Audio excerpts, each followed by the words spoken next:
Labrīt visiem! Es tā kā drusku gaidu, varbūt kāds nāks, pieteiks un uzsāks, bet iespējams, ka man pašam vajag, tā domāts, ka man pašam vajag šo pasākumu uzsākt. Tie, kas varbūt pirmo reizi šos pasākumus Emergence, mēs taisam 2 reizes, 3 reizes gadā un cenšamies uztaisīt tādu pasākumu, kur paskatīties kaut kādas tiešām jaunas, svarīgas tēmas. Protams, tās jaunās, svarīgās tēmas varētu teikt, ka ir katru nedēļu vai katru dienu. Es dzīvoju šobrīd Covid režīmā. Ko tas nozīmē? Atcerieties, Covidā bija tāds. Tu pamodies, izlasi visas ziņas, un tad eji uzģer bikses, mazgā muti un tā tālāk. Šobrīd man arī ir uzrakstīts scheduled prompts, kurš man katru rītu 7 atsūta jaunākās AI ziņas, un tad es pamodies 6 možos, bet lasu tās ziņas, un tikai tad tu sāc kaut ko darīt. Un katru dienu ir kaut kas tur jauns, kas liekas tur tāds svarīgs, kas noticis un jāgaida. Pēdējā lieta, ko es tādu gaidu, Gemini pirms pāris nedēļām paziņoja, ka būs desktop aplikācija. Uz Mac datoriem jau ir, es nezinu, varbūt kāds lieto gaidam uz Windows datoriem Gemini desktop aplikāciju, ka tāda būs. Un tur pārējais, protams. Un tā kā to ziņu ļoti daudz, mēs mēģinām salikt kopā kaut ko, kas ir tāds svarīgs, sakomplektēt un lai varētu kaut kā noformulēt. Ja? Jo, ja katru dienu par to visu stāsti, tad arī grūti visam izsekot, tas ir tikai tāds troksnis. Par mākslīgo intelektu šobrīd, man liekas, vajadzētu runāt tā nopietni, bet man liekas, ka labāk pajokot par tām lietām un arī ar tādu zināmu humoru devu. Un tie, kas arī ir apmeklējuši šos pasākumus, veidojam viņus interaktīvi. Ja? Droši jautājiet jautājumus, vai arī sakat muļķības. Tā nav. Ja? Visdrīzāk tā arī nav. Ja? Jo visi jau zināt nevar. Bet mēs tā kā apkopojam visu to, ko mēs varam, ieliekam to viedokli iekšā un salikt kopā, lai arī, ziniet, kā parasti saka, tu kaut ko noprezentē vienreiz, otrais, un trešoreiz jau pats sāc saprast. Mums tas arī palīdz labāk saprast, kas notiek. Un šodienas tēma ir, es teiktu, ka sākotnēji ideja, pēc nosaukuma var redzēt par nestrukturētiem datiem, tas drusku mūs atgādina, varbūt tie, kas atcerās Big Data. Ja? Pēdējā reize par tādiem nestrukturētiem datiem nopietni mēs runājam Big Data laikā, tas bija tur 2010. Man liekas apmēram. Un tad mēs teicām, tagad viss Big Data, slēdzam visu ārā. Ja? Atcerieties, kā bija, tikko sākās Business Intelligence, mēs teicām, taisam reportu, parādās Big Data uzraksti, ka viss to tiks un mēs sakām, viss nekas nav jādara, jāsagaida tikai, ka tas Big Data atnāks. Ja? Tā, tagad mēs tā kā drusku tāda man déjà vu sajūta runājot par tiem nestrukturētiem datiem. Un, protams, ka mēs viņus saliekam šobrīd kopā ar mākslīgo intelektu, ja? Ar ģeneratīvo mākslīgo intelektu. Tas arī vēl ir tāds termins, ja? Kad mēs sakam mākslīgais intelekts, un man vismaz galvā pārskrien tur 100 domas, ko es par to domāju un ko domā par to terminu tas cilvēks, ar ko es runāju. Jo, ja mēs runājam mākslīgais intelekts, tas jau ietver sevi arī tur mašīnu redzi un mašīnu mācīšanos un tulkošanu un daudzas citas lietas. Ja? Bet tad, kad mēs šodien sakam mākslīgais intelekts, mēs domājam ģeneratīvo mākslīgo intelektu, ja? Lielos valodu modeļus, tos, kurus mums laboratorijas ražo, ja? Tādas kā Anthropic un OpenAI, Google un citas. Un mēs tā kā šodien iedosim jums skatu, kā organizācijas, ja? Jo mums liekas tas galvenais jautājums, kad mēs runājam par šo tēmu, kas būtu tas uzstādījums, un es mēģināšu tajās savos ievadvārdos, kamēr mani apturēs, ja? Jo es ieskriešanos, man tad tur teiks, ka jābeidz, jāiet tur tālāk, savādāk mēs līdz vieniem netiksim galā. Ka tas galvenais, protams, mums ir saprast nevis tur par tehnoloģijām varbūt tik daudz. Tas ir svarīgi, jāsaprot, kas strādā, bet mums jāatbild uz to jautājumu, kurš mums joprojām ir gadiem. Es domāju, ka šodien jau arī mēs uz viņu neatbildēsim loģiski. Un arī varbūt šogad vai nākamgad. Bet, tā, spoilerīts, atvainojos. Bet mums jāatbild uz jautājumu, kā mūsu organizācijas var pieņemt uz datiem balstītus lēmumus vairāk. Ja, jo tas ir tas, par ko mums ilgi tur stāstīja. Ja. Intuīcija laba, bet noteiktos apstākļos nevienmēr. Intuīcija ir reta. Ja, un tas nozīmē jāpieņem lēmumu uz datiem balstīt. Ja. Ko nozīmē lēmumu uz datiem balstīt? Ja? Ko tas nozīmē? Tas ir jāpieņem lēmums, es atveru atskaiti, paskatos un pieņemu lēmumu. Nē, izrādās, tas nav uz datiem balstīts lēmums. Ja? Kas tas ir? Un tas ir mūsu galvenais jautājums, kā organizācijas var kļūt vairāk uz datiem balstītas. To es mēģināšu ieskicēt savā prezentācijā, un tad mums Aigars un Muntis pastāstīs par to, kā tad tehniski, ja, jo mums vienmēr var uztaisīt prezentāciju, kur teikt, ja, ziniet, kā tajā anekdotē par pelēm, ja, kad peles atnāk pie pūces un saka, visi mūs tramda, kā mums izglābties, jums jākļūst par ežiem. Peles aizskrien, priecīgas, bet atgriežās, saka, kā mums kļūt par ežiem. Pūcis saka, es esmu stratēģis, jums jāmeklē kādu, kas jums var izstāstīt. Ja, tehniķi, tā kā mēs mēģināsim iekļaut arī to, kā kļūt par ežiem. Un tad mums ir īpašs viesis Mārtiņš, kurš parādīs, kā tas dzīvē strādā, kā tas realizēts, kur cilvēki to lieto un maksā pat par to, ja? Tas ir viena no pazīmēm, ka tas ir pareizi. Un jā, tātad mūsu šīta programmiņa. Kā parasti, lūdzu, jā, esiet aktīvi, uzdodiet jautājumus, tas ļoti palīdz runātājiem arī noformulēt to domu un arī klausītājiem citiem, kas var saprast, ka uz to var paskatīties arī šādi. Un ja mana prezentācija būtu jānoformē vienā slaidā, un bieži vien tagad es izmantoju Notebook LM, lai apkopotu, viņš man iedod tādu kopsavilkumiņu, tad manu prezentāciju es paprasīju Notebookam uzģenerē man par maniem slaidiem stāstu, tad jūs redzat, ka angļu versijā bija raķete.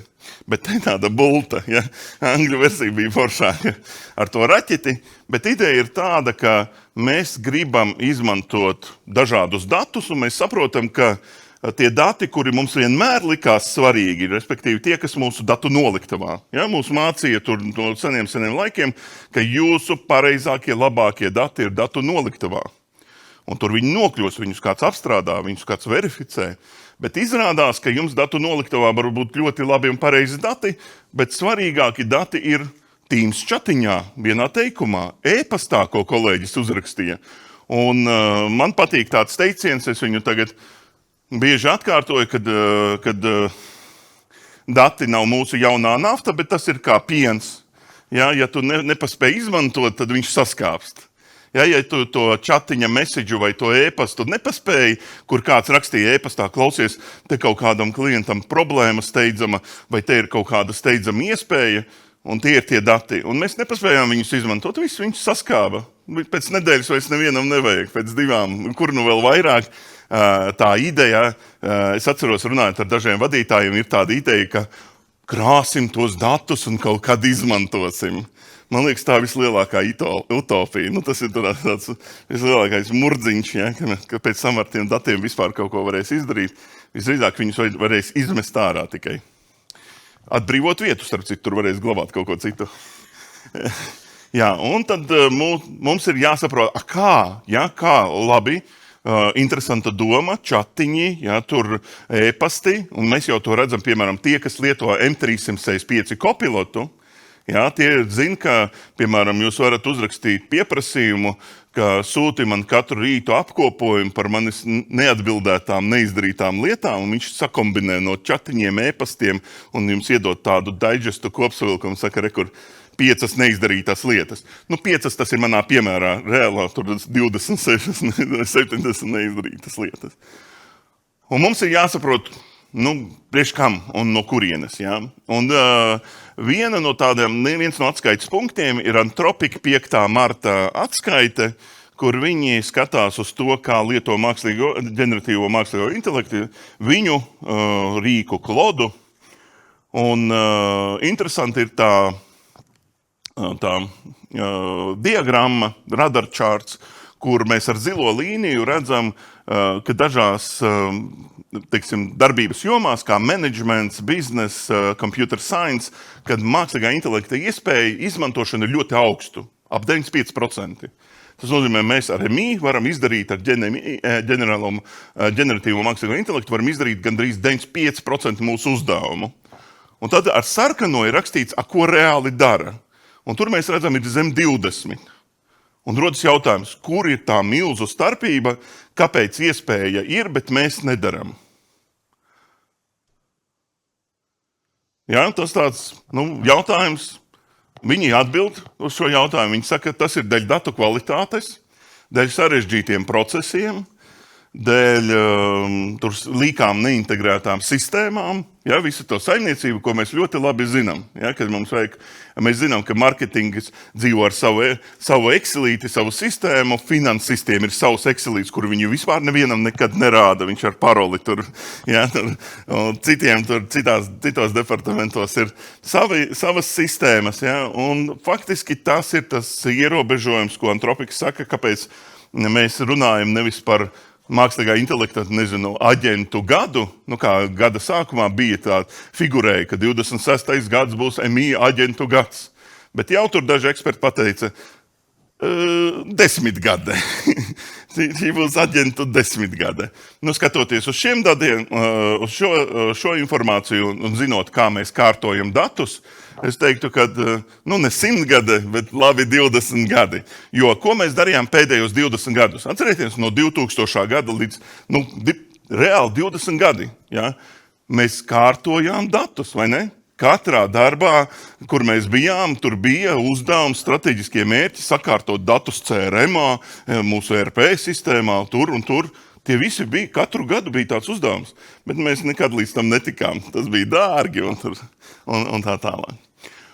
Un šobrīd mums ir parādījusies tāda papildus iespēja, kāpēc svarīgi par to runāt, kāpēc sevi kārtējo reizi šaustīt par tiem neizdarītiem mājasdarbiem, ja, kad mēs tos nesakārtojam datus un mūsu datu noliktavās nav parādījušies vajadzīgie dati, mēs sakam, nevajag, ir mainījies. Kas ir mainījies, mēs sakam, iedomājieties no 100% datus, tos, ko mēs mēģinājām sakārtot, bija tie 20%.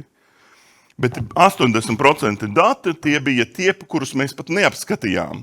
Tie ir dokumenti, visādi logfaili, saraksti ar klientiem, bildes, ļoti daudz visādas informācijas. Un izrādās, ka tie dati, un viņos arvien vairāk mums ir tās vajadzīgās informācijas, ja, tur reiķini, PDF dokumenti, sapulču piezīmes, ja, e-pasti tūkstošiem. Piemēram, tagad, ziniet, kāds ir tāds modernākais, interesantākais veikts, kā lietot mākslīgo intelektu sapulcēs? Sākās Teams mītiņš, jūs nokavējat 15 minūtes Teams mītiņu, un ja iet transkripts, jūs varat palaist kopilotu un ierakstīt, uztais kopsavilkumu, par ko līdz šim runāja. Un viņš uzraksta, kurš ko teica, par ko runāja. Jā, izskatās diezgan episki. Jā, tad mums bija ļoti daudz informācijas, kur glabāja, bet viņa nekad neaizgāja līdz datu noliktavām. Pirmkārt, tas bija pārāk sarežģīti un to nevarēja apstrādāt. Un izrādās, ka tagad, pateicoties ģeneratīvajam mākslīgajam intelektam, šie dati kļūst pieejami analīzei. Mēs reāli varam sākt strādāt ar dokumentiem, kā piemēram, mums ir viens klients Ukrainā, kurš ražošanā aizgāja prom no analīzes datiem datu noliktavā, bet sāka piegādes dokumentus analizēt. Un viņi saka, mēs tā labāk varam saprast procesu. No tiem dokumentiem, kas ir apritē, tur piegādes reiķini, līgumi un cita dokumenti, izrādās, ka sākot analizēt dokumentus, mēs varam iegūt pat varbūt svaigāku un svarīgāku informāciju. Jo iepriekš visi spēki mums aizgāja uz šo bultiņu. Mēs gribējām nestrukturētus, daļai strukturētus datus padarīt strukturētus, lai varētu ar BI analizēt, lai varētu uztaisīt atskaiti, vadības paneli, kurš bija tāds skaitļu bāzēts, tur bija maz vārdu, ja, ziniet, tās atskaites daudz skaitļu, un tu uzmini, ko vajag tajā atskaitē ieraudzīt, nav to paskaidrojumu. Un šobrīd, izmantojot šos ģeneratīvo mākslīgo intelektu, faktiski mēs iegūstam tādu taisno ceļu, ja pieeju tiem 80% datu, kas mums nekad nebija pieejami. Ja, un tā ir labā ziņa. Tā ir labā ziņa. Nu, ja, tas ir super. Forši. Un nebūs sliktā ziņa. Nu, te šajā ziņā var izmantot, bet ne, nav nekāds bet, vajag vienkārši izmantot. Mēs arī mēģinām pastāstīt, kā tehniski to var izdarīt, kādi var būt ierobežojumi tajā visā, bet noteikti tas informācijas apjoms, ko mēs varam iegūt papildus tiem strukturētiem datiem dažādos līmeņos, viņš ir ļoti apjomīgs. Protams, ir tas stāsts par to pieejamību. Ja mums šie strukturētie dati, mums bija ļoti labi izstrādāts process, ka mēs pieslēdzamies pie kaut kādiem datu avotiem, veidojam šo ETL procesu, ielādējam, tur apstrādājam, attīram un saglabājam. Tad par tiem dokumentiem mums šāda procesa varbūt vēl nav šodien. Viņš pietrūks, tas ir tas, kas jāuzbūvē. Mums jāsaprot, kā mēs varam arī varbūt kaut ko verificēt, kā mēs varam pateikt, ka no tiem 85% ir kaut kāda drošāk izmantojama informācija un mazāk drošāka.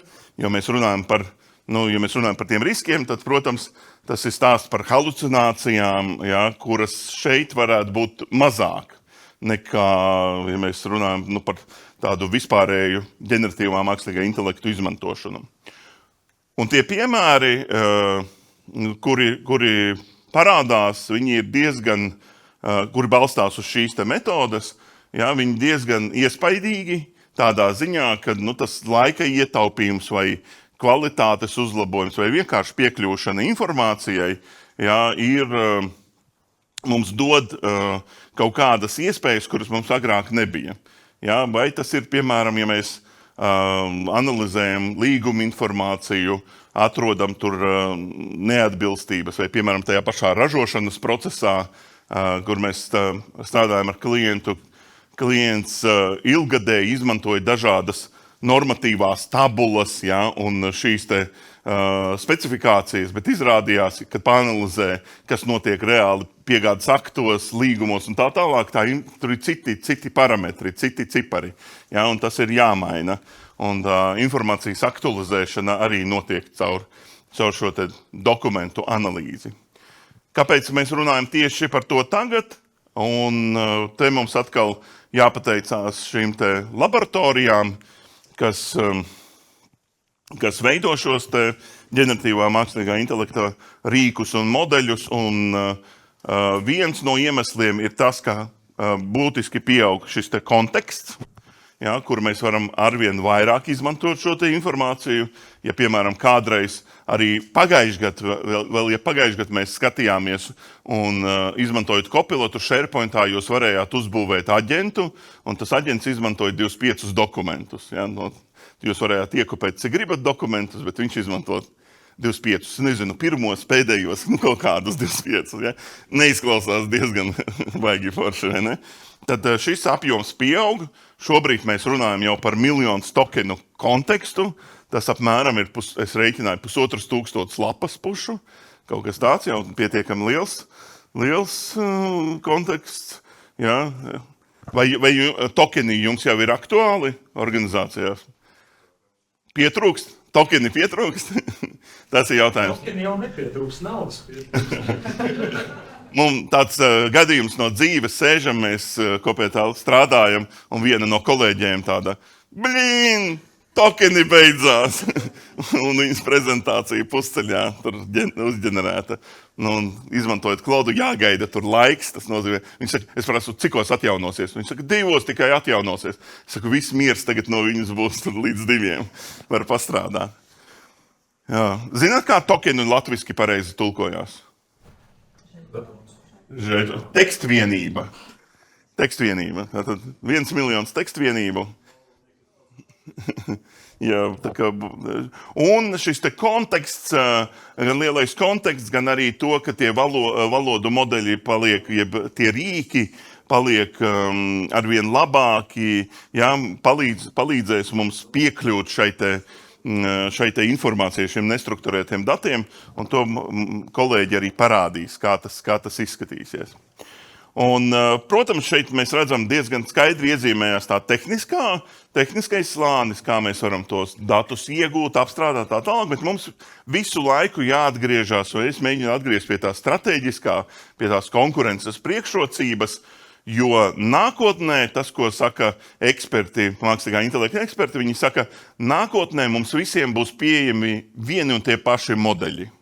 Kā jau tagad, ja? Mums būs vieni tie paši modeļi, mēs taisīsim tos aģentus un tā tālāk.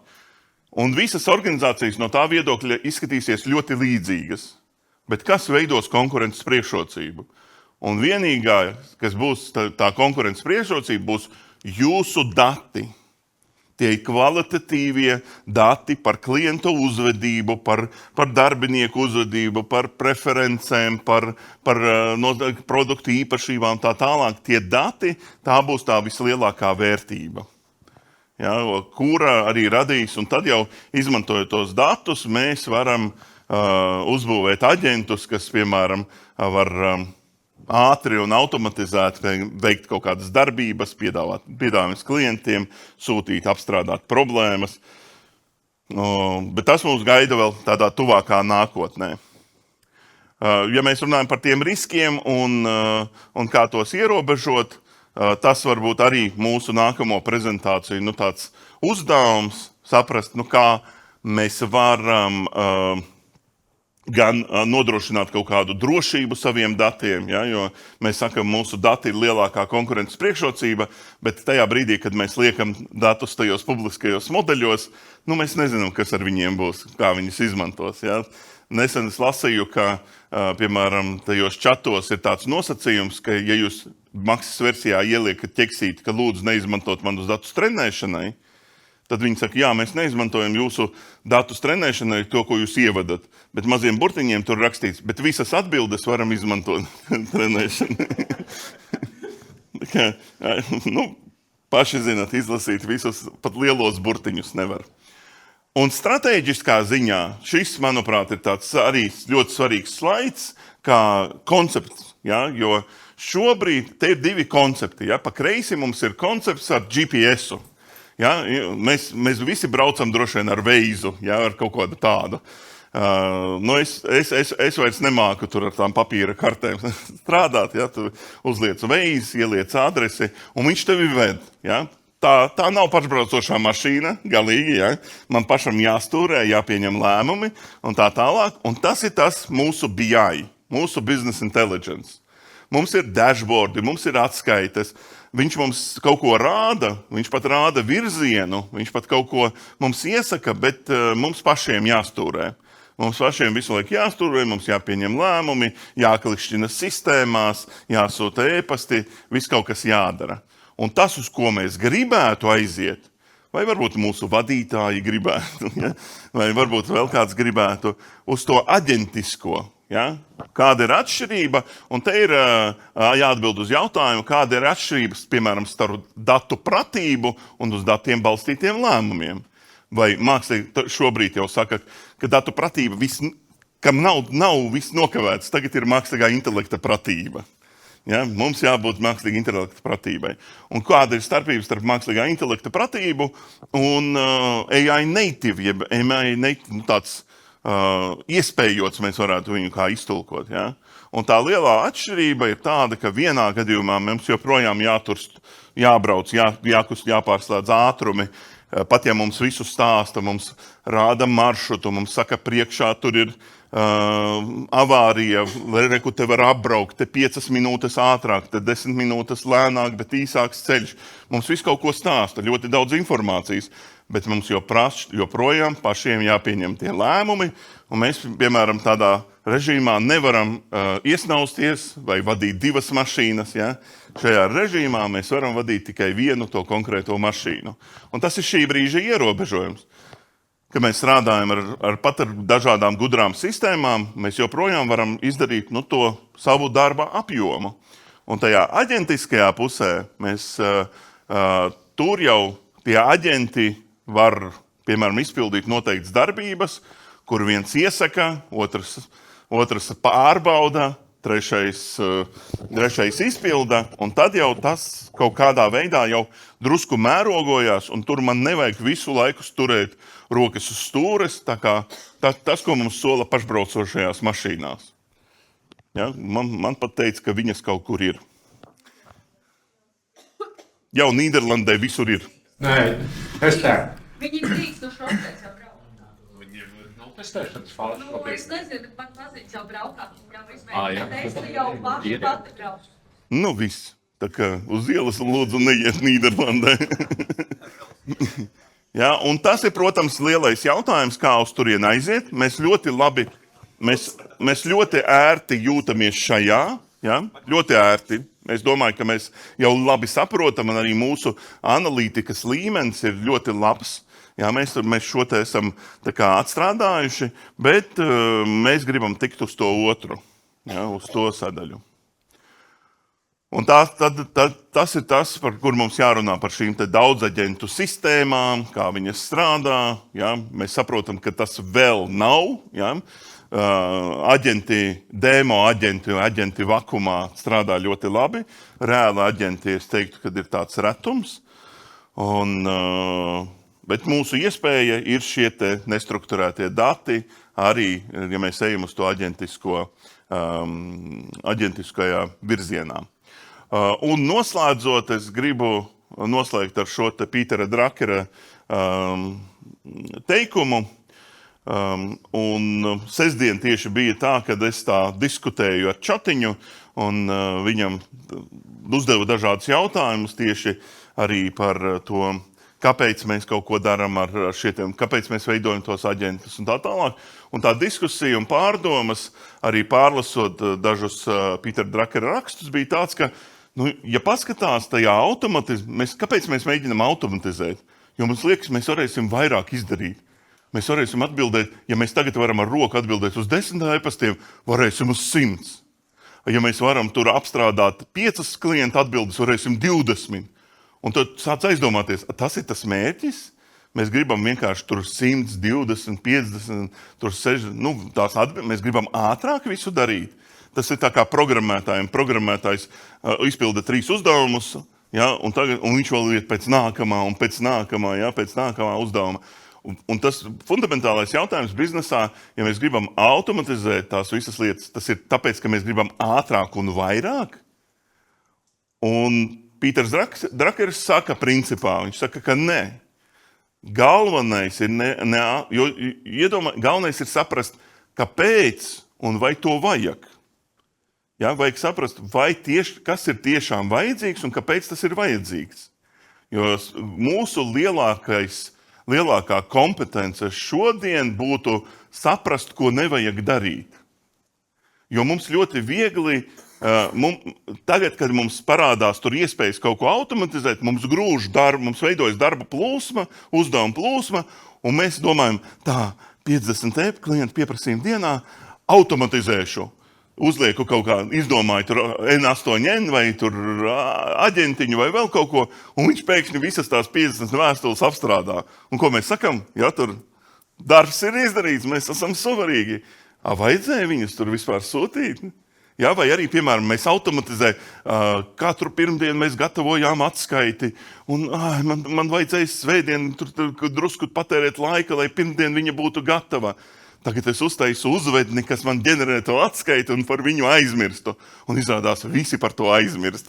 Un visi saņem viņu e-pastā, un neviens viņu nevar vaļā, un nevienam viņa nav vajadzīga. Un tad rodas tāds jautājums, priekš kam tā atskaita? Viņa taču bija kaut kā... Tas ir, atcerieties, kā Simpsonos bija, kur viņš atomelektrostacijā strādā, deg sarkanā lampiņa, viņš atver manuāli un tur saka, izskrūvē lampiņu, lai netraucē. Ja? Viņš izskrūvē lampiņu, atnāk kaut kāda pārbaude, saka, kāpēc lampiņa gaisa viņu jau pagājuši gadu izskrūvēja, ja? lai nemičinās. Un tas apmēram liela daļa automatizācijas var kļūt par to, ka mēs vienkārši izskrūvējam to sarkano lampiņu. Un, jā, paliek tas fundamentālais jautājums, ko nevar mākslīgais intelekts šobrīd atbildēt. Jā, mākslīgais intelekts nevar pateikt, ko nedarīt un kāpēc. Jā, piemēram, mākslīgais intelekts ļoti grūti saprot konceptu, kā cilvēka, ko vēlas cilvēks. Ja, piemēram, mākslīgais intelekts nekādīgi nevar saprast, ka cilvēks vēlas sestdien vakarā aiziet iedzert vīnu kaut kur ar draugiem. Viņš domā, tas ir pilnīgi neracionāli. Kaut kur iet bojāt veselību tur un tā tālāk. Tur cilvēks saka, es noguris. No kā? Es visu tavā vietā daru. Ģenerēju tavas prezentācijas. Tokeni beidzās pat. Jā, tā kā mums kā cilvēkiem paliek ļoti svarīgs uzdevums tajā visā procesā, kāpēc kaut ko darīt, ko nedarīt. Un tam jābūt iestrādātam procesā par to, kurā brīdī mēs kaut ko automatizējam. Un tas būs ļoti svarīgs, jo drīz jau parādīsies arvien vieglāka tehnoloģija, ka jūs varēsiet, iedomājieties, jo tur patērētāju tiesība aizsardzības centrs, šobrīd ir tā, es ar viņiem daudzreiz runāju, viņi saka, mēs gribam automātiski atbildēt klientu pieprasījumus. Viņi mums sūta e-pastu, mēs uzreiz atbildam. Un tur mēģinam visādus risinājumus, ne līdz galam tik labi sanāk. Bet iedomājieties, tur nākamgadā parādās tur modelis, kas to labi izdara.